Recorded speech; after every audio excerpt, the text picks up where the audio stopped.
Hey everyone, today we're going to learn how to program TPMS sensors for a 2023 Lexus GX460. Here we have the part number. It's part number 426-607-53020. You're going to need 4 of these, one for each wheel. Now, you will need one for the spare tire if you do not have a spare tire. In just a second, I'm going to show you a code that is actually on each one of the TPMS sensors. You're going to want to make sure you record this code. And each one of these codes is different for each TPMS sensor. And I'm just giving examples here of what those codes look like. Something good to know is that we're only recording these numbers just in case we need to have them for later. The computer will actually, learn these. And right now, I'm just kind of showing you how I'm going to end up removing the just regular valve stem. And I want to do this without damaging the lip of the rim. So I'm going to put like a cloth in between it. And I really don't want to destroy it or scuff them up because these are some pretty nice rims. Here I go. All right, so I got a little towel I'm going to put here. And then just see if I can pry this out. Let's see. Grab it close and then pull. Trying to get the whole thing out. That's what I didn't want to happen. All right, so let's see if we can push it out into my hands with this horrible.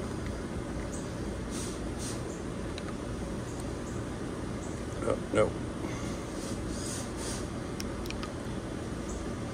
Yep, this is gonna work. That's hurt my hands though. Got it, but my hand is like smashed in there. Ta-da! Warning! Some janky tools and methods are about to be used to make room for my hands. You do what's best and easiest for you. Alright, so what I've done here is I've pushed down the tire, right? So you have like a little bit of space. Because ultimately, I need to be able to get my TPMS sensor.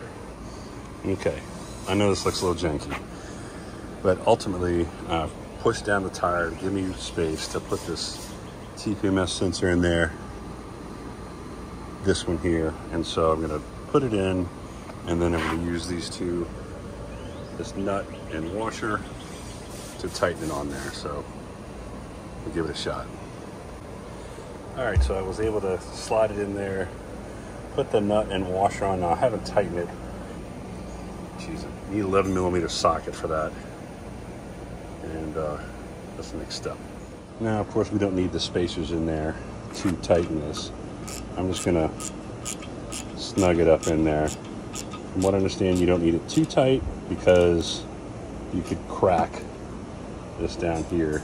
So with that being said, I think we're tight. Oh man, got a little, I'm afraid to over tighten it. I don't know what the exact specs are, but we're going to go ahead and see if we can fill it with air now. So the next thing we're going to do is I'm going to paint some this bead buster. It's supposed to help lubricate the bead as you try to put air in it. I figured, you know, if anything, it'll just keep it on there that much better or allow it to seal. So that being said, let's go ahead and apply that. Got some air going in. Right now now the bead still isn't sealed on this side, so it's gonna pop in just a second, but it's close on the rest of it. Yeah, it's about to go. We only got about, what, 37 PSI in it. It should pop, not pop, but seal any second now. There it goes, getting close. I bet I could tap it with a hammer and it would do. So close. 40 PSI.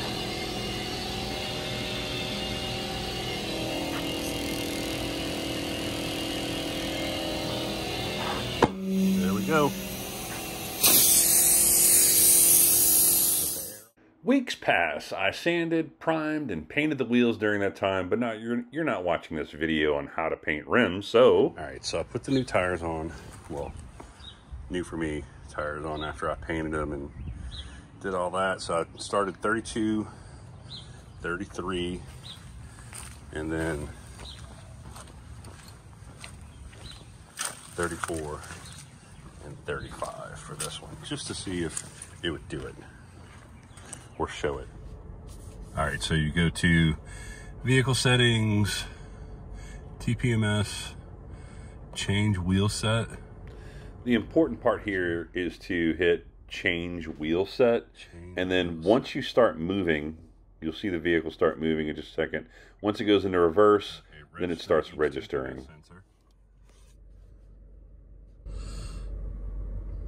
All right, let's see what it does.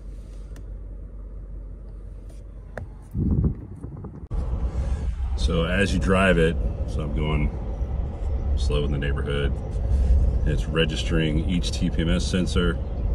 So I'm just kind of driving slow, driving around the neighborhood and letting it register.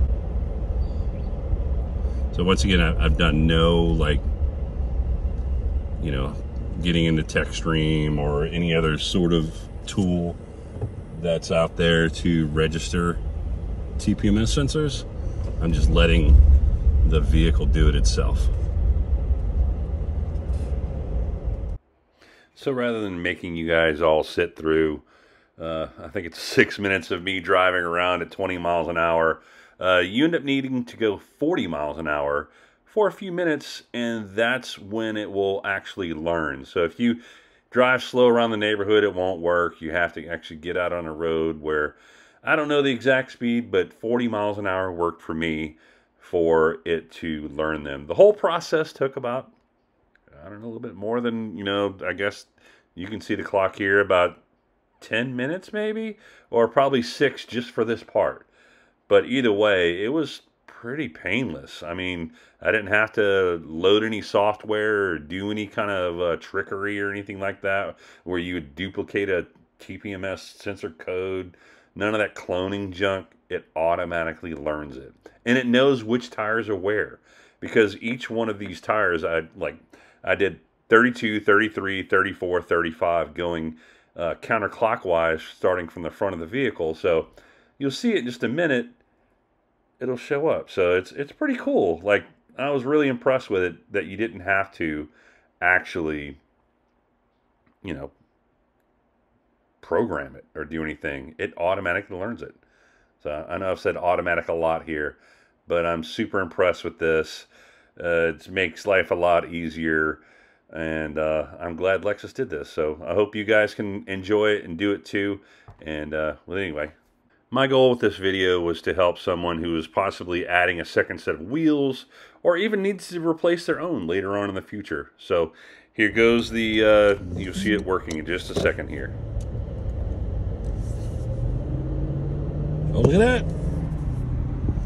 It worked. It found it. You can see the tire pressures aren't exactly straight, but still, that's how you do it.